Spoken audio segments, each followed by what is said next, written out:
Hey, and welcome to video number 2, which is email organization. Now, before I show you some step-by-step videos, I want to briefly talk about email organization, some tips and tricks that you can use starting today. Now, there's not really a one set rule that you must follow in terms of email organization. But first I want to talk about different types of people. There are different types of users. So if you can figure out which category you fall into, then you can organize your email in a better way, because not everybody falls in the same category. First of all, there are people called searchers, people that like to search for their emails. I tend to fall into that category because it's less work. But at the same time, I like to categorize my emails at the same time, because I know that searching is not going to be able to solve all of my needs. So for example, if I need an email, I need to get a password that I received from a business partner, then I tend to go to Gmail and do a search for that password. However, what I've found over the years is that it's easier if I actually categorize my emails in different categories. And because I'm a searcher, you still want to, categorize your emails. Then you have a person called a filer, a person that loves to file stuff. These types of people, if this sounds like you like to have everything nice and neat. So basically you are very, very organized. Now, if you're very organized, you're probably thinking, why do I need this video? Well, you're going to learn a few tricks from this video, even if you are organized or you're not. Now, if you are organized, then you're a filer, so you like to have everything neat and nice. If that's you, we'll talk about more tricks in just a minute.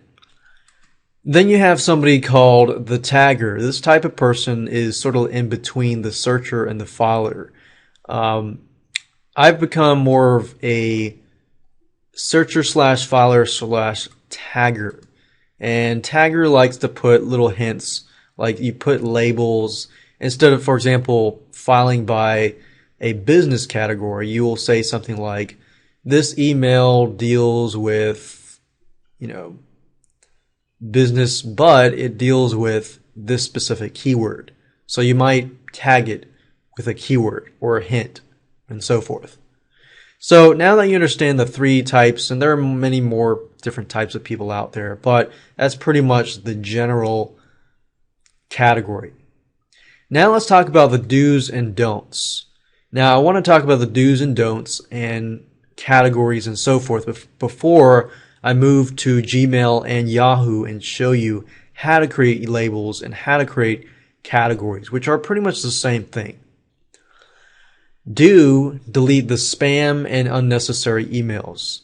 You definitely want to, on a daily basis, you want to delete the spam. You want to delete unnecessary emails. For example, if you're running an online business, most likely you're signing up on different lists. If you really don't need to be on that list, then I'd highly recommend to unsubscribe from that list. But at the same time, make sure that you delete all the emails in your inbox that have nothing to do with your productivity and so forth. So delete the spam and delete the unnecessary emails at least once a week. But do not delete the sent emails. For example, you know how you send an email, it's going to be saved in your sent folder. For the past 3-4 years, I've never deleted a sent email unless it's an email that is not really needed. But I try not to delete sent emails. That way you can go back to your archive, and just in case you need those emails in the future.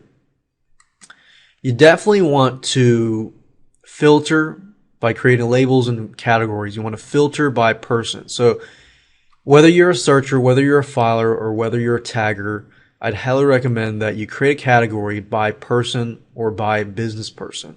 Now, you don't have to create a filter in terms of customers, unless that's a major customer.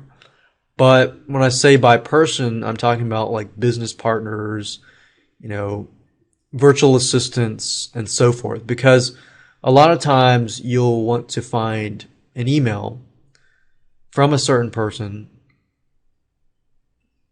and that'll just make it life easier. Filter by business, filter by expense and income.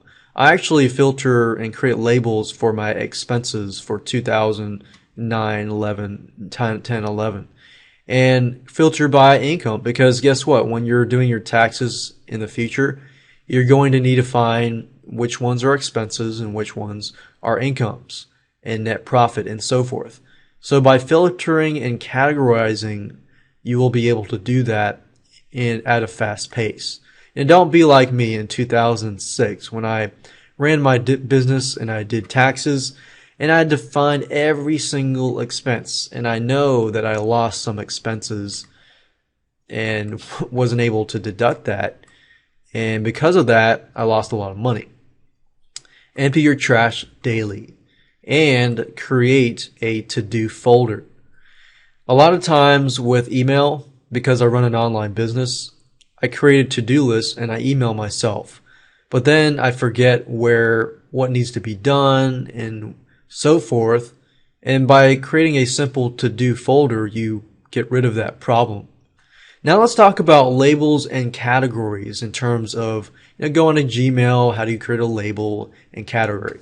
In Gmail, a folder is basically called a label. At Yahoo, it's called a category. So it really depends on the email system that you use. So let's go ahead and go to Gmail and create a label.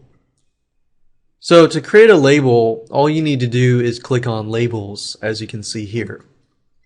One thing I want to get straight is you want to create a filter and a label, because the difference between the two is a label is like a folder. So it's like it holds your stuff. And then the filter allows you to basically label something. So what I want you to do is click on create a filter. And then what you can do here is, let's say that you want to categorize by person.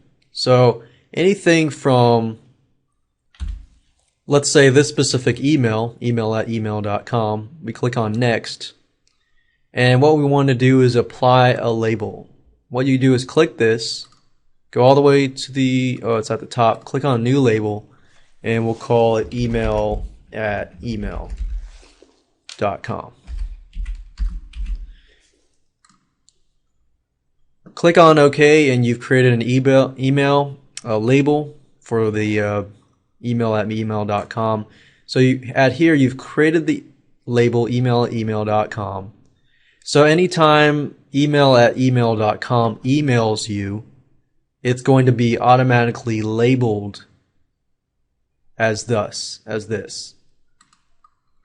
And then let's say that 10 days later you receive 10 emails from email@email.com and you want to find all those emails.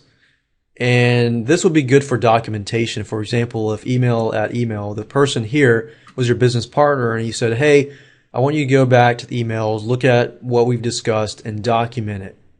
Well, it's easy for you because you set up a label and click on create, and then just go down here and click on label email@email. And this will basically help you in the long run when you try to do documentation by person, by business, and so forth. So you can see how easy it is to organize your emails at gmail.com. Let's go ahead and go to yahoo.com. Yahoo is just as easy, and what you do is you go to the bottom here and you click on My Folders, click on Add, and all you have to do is name the folder. So if I say email@email.com, and that's it.